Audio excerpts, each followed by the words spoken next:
हमारी गली के कोने पर रहीम चचा की छोटी सी दुकान थी।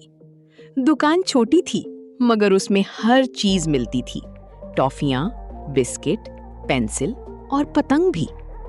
रहीम चचा हमेशा मुस्कुराते रहते। जो बच्चा आता उससे कहते, बेटा पहले सलाम फिर सामान। सब बच्चे उनको बहुत पसंद करते थे क्योंकि वो कभी गुस्सा नहीं करते थे। एक दिन छोटी आयशा अपनी गुड़िया के लिए फूल लेने आई।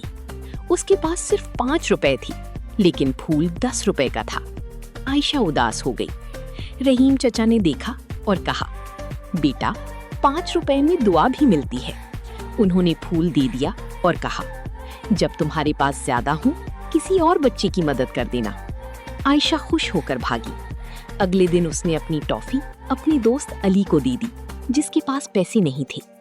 धीरे धीरे पूरी गली के बच्चों ने सीख लिया, अगर किसी के पास कम हो तो मिल बांटकर खुश रहना चाहिए। लोग कहते हैं रहीम चचा सिर्फ टॉफियां नहीं बेचते, वो दिलों में मिठास भी घोलते हैं। और उनकी छोटी सी दुकान सबसे बड़ी खुशी की वजह बन गई। सबक, नेकी का सिला नेकी है।